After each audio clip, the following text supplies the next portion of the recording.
Hey everybody, I'm Tory. I'm Courtney, and we're your bitch pack friends.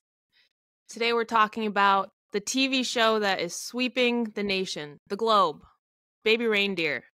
Baby Reindeer. Courtney and I just binged it this week, and we're gonna talk about it. Yeah, let's go. I want to confess, Courtney, I told you, or I strongly encourage you to watch it on Sunday after I watched the first 2 episodes, and then I feel like it was a little bit of a bait and switch because after the first 2 episodes, things kind of take a turn. And I watched the first 2 and I was like, oh, this show is like funny and silly and weird. And then like the last 5 episodes are just they're very dark. And so I wasn't prepared for it. Because I didn't know what to expect. So yes, I feel like I just need to qualify when I was like, you got to watch this show. It's so funny. And then I was like, I wonder what she's thinking. Well, like I definitely enjoyed like the first 2 episodes. And then like you said, it was like fun and silly. And then after that, it's like you can't say you enjoyed it, but you're intrigued. You want to know what happens. Yeah. But it's not fun to watch. Yeah, for sure. But yeah, I had I think on Sunday I had 3 different people text me and be like, you need to watch this show. It's so good. And I was like, okay, fine. And and then I got like the Netflix newsletter that was like, this is our #1 show right now. And I was like, let's go. But the interesting thing about this show is that the guy who like wrote and stars in it, it's about his real life. So it's semi-autobiographical of this guy telling the story of his own stalker and spoiler alert, sexual assault history. And so it's like this very weird, I feel like this was probably like a very therapeutic experience for him to like get his story out and then have a little bit of commercial success because he is an actor / comedian. I did not know that. So at the beginning it does say this is a true story, but like you never know if they're just saying that to like make it a good show. And then I didn't look it up. So that's like it's the actual actor, it's his story. Yeah, the guy that plays That's Donnie. wild. Yeah, I guess supposedly like details have changed, so you're like the real people aren't able to be identified, but like the internet, they're like sleuthing and the internet thinks they've figured out who these people are. And so like this all actually happened to him. Yeah, so he really was the victim of a sexual assault from a TV producer in London, and he really had a stalker at his, I don't know if it was a bar or if he worked at a coffee shop or whatever, but my God. But yeah, so they're inspired by true events. And then I read a headline. I didn't really get too far into the details, but I read a headline that the real inspiration for Martha like saw the show and she's pissed and she said it's all fake and not true and that she's gonna kick Netflix's ass. That sounds nothing like Martha. That can't be right. So, but he said he made it so like like the Martha in the show doesn't look like the real Martha, and the guy the guy that plays the producer, he doesn't really look like that, and he wasn't really on that type of show, but the internet thinks they figured it out, and they want to. Is it like a well-known writer? It's nobody I know. Okay, so no. It's if you don't know them, I definitely don't know them. It's on some show that's like popular in Britain that I've never heard of. Okay, so nobody too important. But yeah, I don't know. I had mixed feelings about it because I was in for like a comedy ride, and I was like, it's called Baby Reindeer. Like, how bad can it be? It sounds so fun. And yeah, it got really serious. I think it kind of like had some interesting questions of like, I feel like he took a lot of ownership of what he did because he makes a lot of bad decisions. Like if it was my son, I'd be like, get your head out of your butt and like don't go back to that guy's house. Like, yeah. So I feel like he takes a lot of ownership of like the ways that he participated in both of these people abusing him, or I don't know if you want to say abusing, but yeah, and but then I also read that a lot of people are like accusing him of victim blaming and stuff, and It's like he's But just he telling his literally, story. right. And like saying it's about him, it's actually quite crazy that he can go back and like reenact all this traumatic stuff that he went through. Yeah. So maybe he's not acting too much in these scenes. Like it's got to be hard to redo all of that bullshit. Yeah. Yeah. So yeah, so he I think he was an interesting character because he was really complex. Did you like Donnie as a character? I tried. I liked him at first, but You it's tried. like as time goes on, it's like, okay, he's not right either. Like I would Mhm. say my favorite scene in the entire series is where like Martha finally goes to jail Mhm. and it's like, all right, cool, done deal. But no, he's got his entire wall covered in like Martha facts. He's got all of her voicemails categorized by like how she was feeling, what she was Yeah. saying. And he's just like, that's all he's doing is listening to these voicemails. And I loved his ex-girlfriend comes in and he's like, when you break it down like this, you can see really how mad she was when he's the one now who looks batshit crazy. Yeah. Yeah, that was really well done. And I love Yeah. how I think it's the final scene where he finds out like why she calls him Baby Reindeer Oh, and yeah. and he feel like it's sort of like very bittersweet because he feels so vindicated because he like understands her, but Mm-hmm. also like you see what a crazy person he's become. And so it's like on the one hand you feel like the story is resolved, but on the other hand you're like, no, this is a huge No, mess. there's no happy ending. Yeah. I wonder how long it took him to get to, from sitting in the bar listening to her voicemails to being like, you know what? I feel better. I'm going to write a movie or a TV show about this. Yeah. Well, I thought it was cool. Like, after the trial is done, she's in jail. He goes on his computer and it's like the witness testimony, and he deletes the whole thing and he types out the beginning line of the show. Oh, yeah. You're Did right. you notice Yeah, that? that does So happen. I I thought that forgot. was cool too. Yeah. Yeah. So I guess, okay. So the answer is right away. It's like, Immediately, right away, he's like, this is how I needed to process this and this is how I'm going to do it. I guess. Who Yeah. knows how much he wrote? Maybe he just wrote that one sentence for years. Yeah. I thought it was interesting too how like he starts off by feeling bad for her, and he ends by feeling bad for her. Like there's all these feelings in between there, but it starts and ends pretty much the same way. Yeah. Yeah. It's interesting. Yeah. What a ride. I wonder, I don't know. It's such a weird dynamic though too because it's like if it was the gender roles were reversed, like if it was a man and a woman, that probably wouldn't really be a thing. Mm-hmm.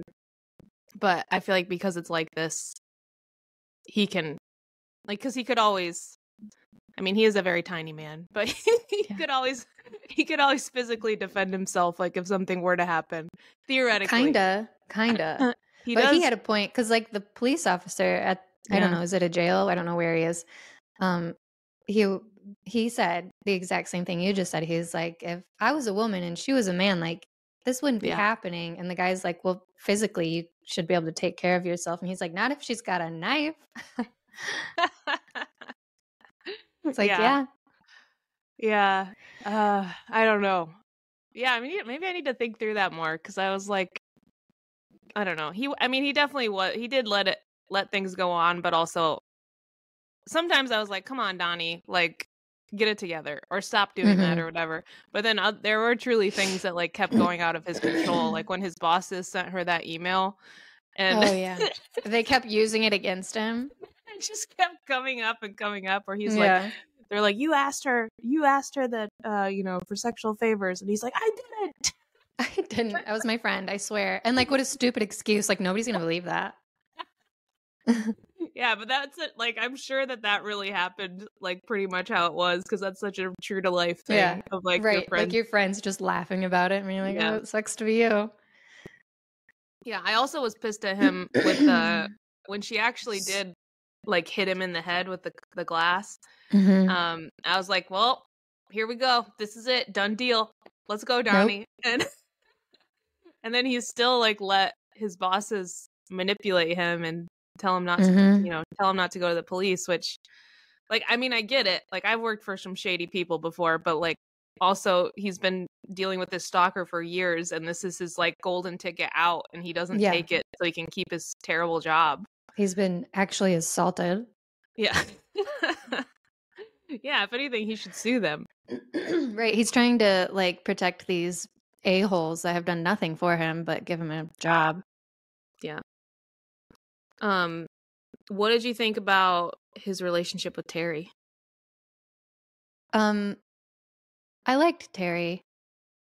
I thought he probably felt the most like real in himself with Terry and felt like normal love instead of like he felt love from Martha, but not in a healthy way. It was just kind of like Yeah. boosting his ego kind of thing.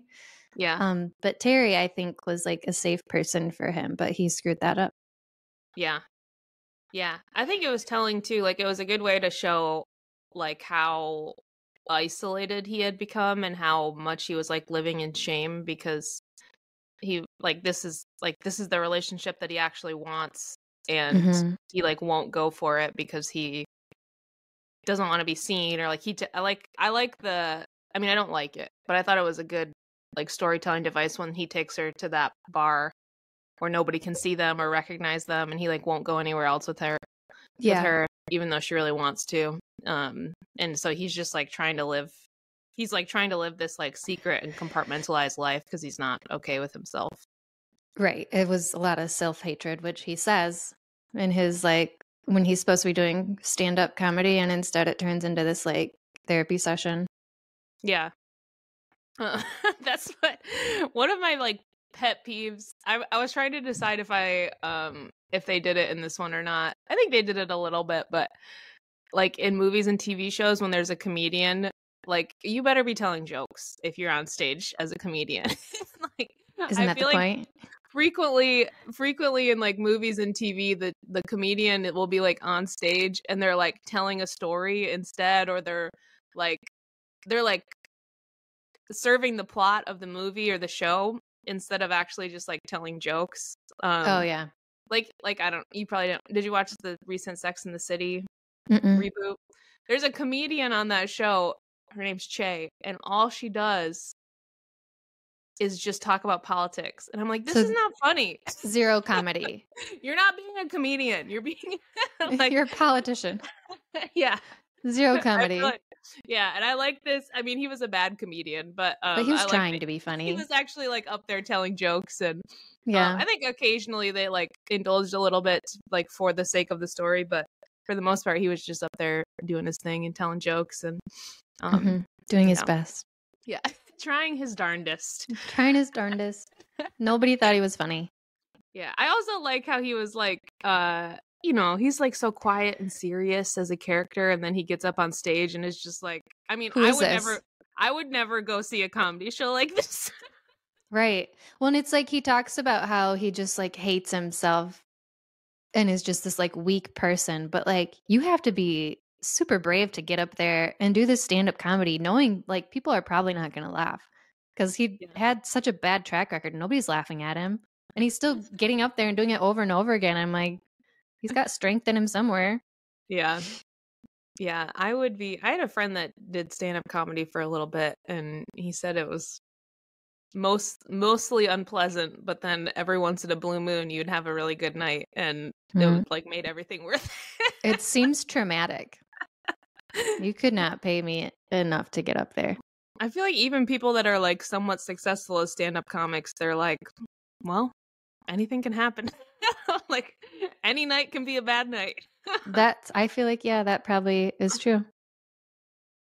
I also, so like I had a moment with Donnie thinking about Martha. I was like, I kind of understand how he wanted to hold on to her because she is constantly like boosting his confidence, telling him all these nice things about himself. And I'm like, he has nobody, like nobody's nice to him. But then I thought back to when he was going on all those dates and everybody's like just normal, like being nice and friendly. And it's like he could have had those people being like a normal amount of nice. Yeah. But he kept going back to Martha, who was extra. Yeah. Well, So he kind of poses it like everything was good except for his career until the sexual assault happened, and then like everything fell apart. Like he lost his professional confidence, he lost his personal confidence, he didn't trust himself because he kept putting himself in that situation. And So like he had Martha handled until the assaults. yeah, like if he had met Martha before that happened, I think it would have been fine. I think he just would have handled. So that didn't happen during Martha, that was before Martha? Yeah. Okay. Yeah, because that happened when he was with Keely when they were living at her mom's house. Okay, this makes more sense now. I probably knew that, but... And then he met Martha after Keely had moved out and broken up with him. Okay, because they like go back and forth between timelines, so I get it now. Yeah, it is kind of confusing how they do that. But okay, while I'm here, speaking of my confusion, there's a scene where he has sex with Martha. Is that just his fantasy, or did that actually happen? I thought that really happened. I had to look it up and double check. That's just that according to the internet, it's just a fantasy. Okay, so they never like did an obvious spin where it's like he's just thinking about it. It's not actually happening, because I thought it actually happened, but then as things went on, I'm like, she never brings it up. And that's the only thing that made me think like it didn't happen. There would be no going back from that. She would kill him. Yeah, Martha would be talking about that every email. And I don't think he would like successfully get a restraining order or put her in jail if that had happened. Yeah, it would be a little harder anyways. I feel like the thing that made her look the most batshit crazy is that she's typing "sent from my iPhone" on every email. It just like really puts into perspective how nuts she is. And when she starts like doing typos in it, so it's like obviously you're typing this. She's like, I loved it. Yes, I loved it so much. Yeah, that was a very funny detail. And that's one of those things too where like I'm sure it happened in real life like that. And so it's like funny. It's like funnier than anything you could think to write. I feel yes. Like, you know? And it's like, he was like, in the bar, she didn't have an iPhone, but she has an iPhone because it says so on these emails. But like, no, she's just typing it. Yeah. I loved it. I love when he goes to her house and opens that drawer and there's like 10 phones in there. And he's like, what am I dealing with? And none of them are iPhones. 0 iPhones. Yeah. Yeah, no, I mean, I read online that it was like kind of her like trying to like, because when she was a lawyer, she probably would have had an iPhone, right? Like, I would hope so. So it's her like grasping for this reality that doesn't exist anymore and like trying to pretend like she's still living that life, even though she's like, got this 12-digit smartphone that she or dumb phone that she's sending texts on. I also loved like her just like talking herself up, being like, I'm this very important lawyer, and she's like, I cannot afford a tea at the bar. She's like, I can't afford a Diet Coke, I'm sorry. It's like, you just said you're this like very special lawyer. Yeah, I would love if Baby Reindeer Part 2 is just the same story told from Martha's perspective. Yes. Like, more this Martha. Bartender just kept hitting on me and giving me free stuff and then asking giving me to eyes. sleep with him. Yeah. Yeah. Wouldn't that be funny if Martha's not crazy? I'm sure she has a perspective that is that was not fully shared in this telling. I feel like it wouldn't be an honest perspective if she were to give us her side. Oh, no, absolutely. Just going off facts. It's just from what I know about mental illness, sometimes. Something tells me the way she's typing "sent from my iPhone." She's like, my iPhone was in the shop. Yeah, for years. Yeah, I also liked so he talked about living with Keely and like things just kind of fizzling out over the course of a year. And I was like, ugh, like the first time they like introduced that happening, I was just like, yeah, this guy's kind of a loser. He's like living with his girlfriend's mom and like not doing anything with his life. And finally his girlfriend like up and leaves him. And so like that was my like first impression of him. And then when he like tells the story again, like including that, he's got this relationship with this guy and he's, doing drugs every weekend and getting, taken advantage of and stuff. I was like, oh, I don't know. I thought that was kind of cool how he like first tells you it was a bad year where he like fell out of love and kind of became a loser, and then he like tells you again, but like includes the fact that he has this unhealthy relationship with this man. And then it kind of like, you know, like added a layer of color to things so you can like understand what was going on, and his backlash, and him like, you know, having a lot of promiscuous sex, and like, you know, trying to figure out like how to process what happened to him, and how it just made him like a terrible boyfriend and terrible worker. And I didn't think about that, but that was cool how like you get almost like the outside view where you're like, wow, this guy has nothing going for him, he sucks. And then all of a sudden you feel bad for him. Yeah. I liked I feel like his parents were kind of like unsung heroes also in this, because they're like so sweet and nice. Yes. And then like when he confesses everything to them, they're like so supportive of him. And I thought the dad was gonna not take that well, but it was the complete opposite of what you thought was going to happen. Because on the phone with Martha, his dad is just like old school, cussing up a storm, telling her to go fuck herself. So I was like, this guy just says what he's thinking. But yeah, I like that. And I feel like at the end, like towards the end, when he's like going on like spends time with them, and he like turns off his phone and they go on a hike or whatever, and it's like it's just very sweet. Like they help him like find himself again. Yep. Lovely parents. I'm sure they saved him in some ways. Yeah, which I'm like, why do you? I don't know. I feel like he's not tortured enough to be a comedian. You know, it's got to be even darker, more drama. Yeah. I feel like usually people only become comedians when they like, I don't know. I saw one comedian, like two comedians interviewing each other, and they're like, "So you're a comedian? Which one of your parents left?" Like. Right. They need the childhood to be traumatic, not the adult life. It has to happen when you're a kid. Yeah. I think you're right. I don't know. But he's just maybe he's just a natural performer. Well, he did great in this, so. Yeah. I wonder, I feel like when artists do stuff that's like so autobiographical for their first like big success, it's always hit or miss on if they can follow up with something else. And or like I don't like people, like even musicians, like if they do a sophomore album, like sometimes it's good and sometimes it's bad because they basically have their whole life to write their first album. And so I'm curious what Donnie has up his sleeve for. Yeah, hopefully something good. Well, yeah, because this wasn't really written, it's just his story. He's just he didn't even have to come up with the details. Yeah. Yeah, I like I do think that telling a story in a non-linear way is probably really hard. So I thought that it was well constructed in that way. Yeah, besides me getting a little lost. Okay, so I will say, why did he go back to visit that guy?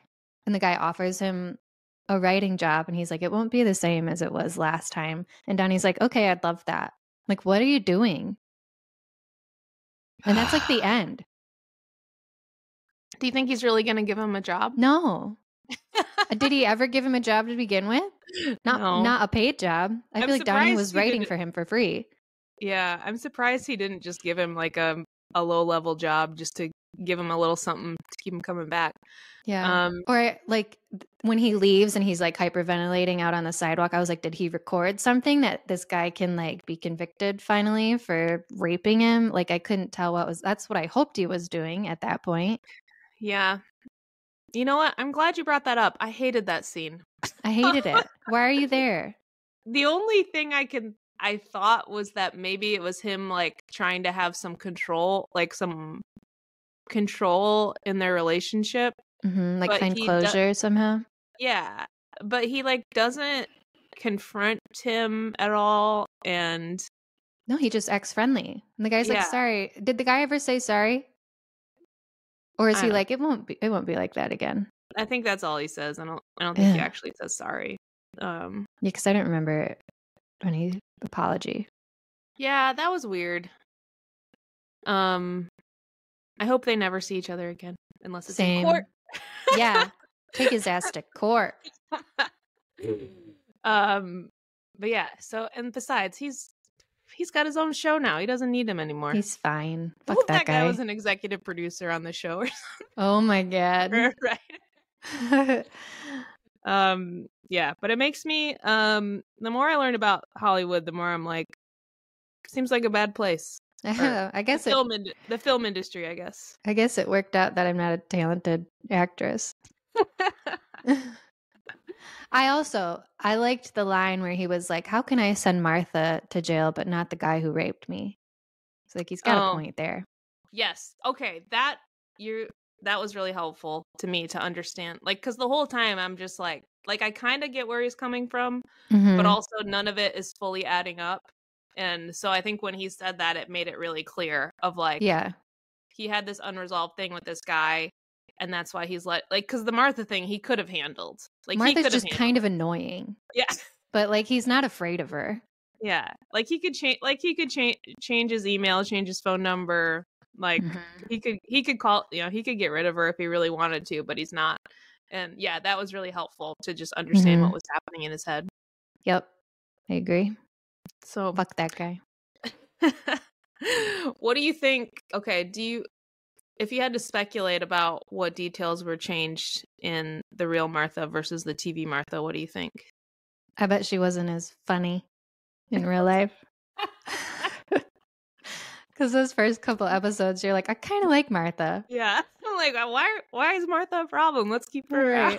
I mean, she was terrifying in like a crazy person way, but not like threatening. Yeah. Yeah. Yeah, I don't know. I want to just picture her as is. Like, yeah, I feel like a lot of women start to get a little crazy when they turn early 40s. I'm excited for it to happen to me. Yeah. You're going to have a Martha face. I might. Wouldn't put it past me. But yeah, I don't know. It's hard to say. Maybe she just looks different, or maybe she has a different job or something. But I just feel like her whole vibe is probably pretty dead on. Same vibe, different.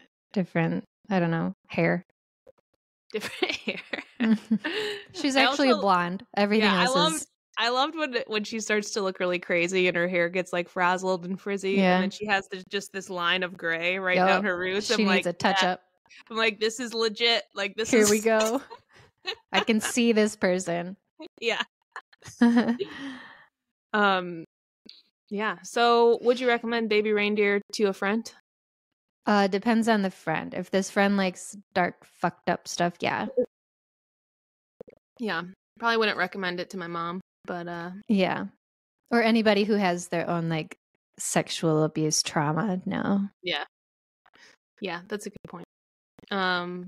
But yeah, so funny at the beginning and then very heavy and spooky.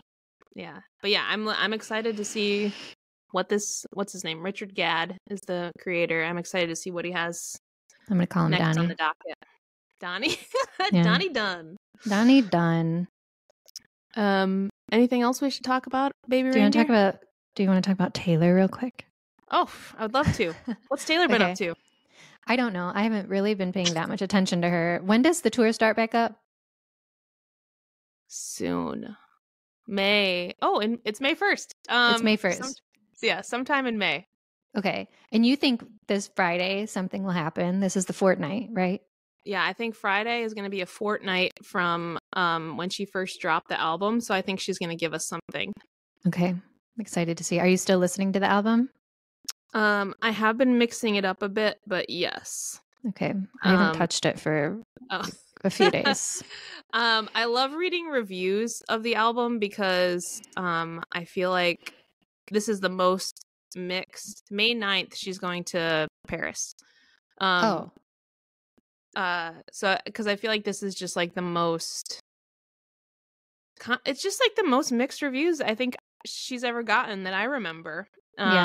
And I think it's good for her. I think she can't hit a home run with critics every time. I think it actually strengthens the fan base to have them like, these critics don't get it.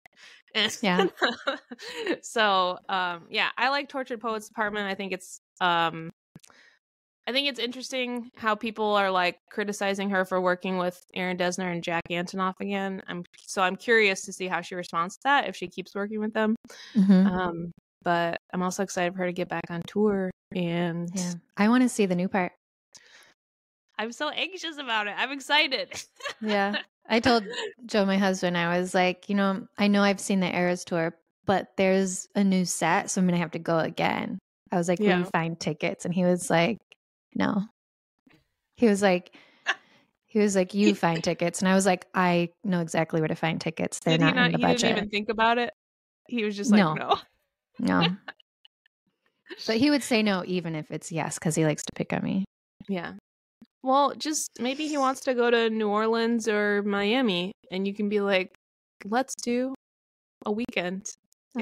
What's funny is it's like his birthday weekend when she's in New Orleans, and I'm like, do you want to go to New Orleans for your birthday? Like, minor detail, we're going to the Eras tour. You said he loved the Reputation tour, so I think he would actually love it if you. He didn't. He didn't. He was there. Okay. Well, that's something. Yeah. I think he was one and done. Okay. Maybe tell him for his birthday I'll go to the Eras tour in his place. That's a gift. Yeah.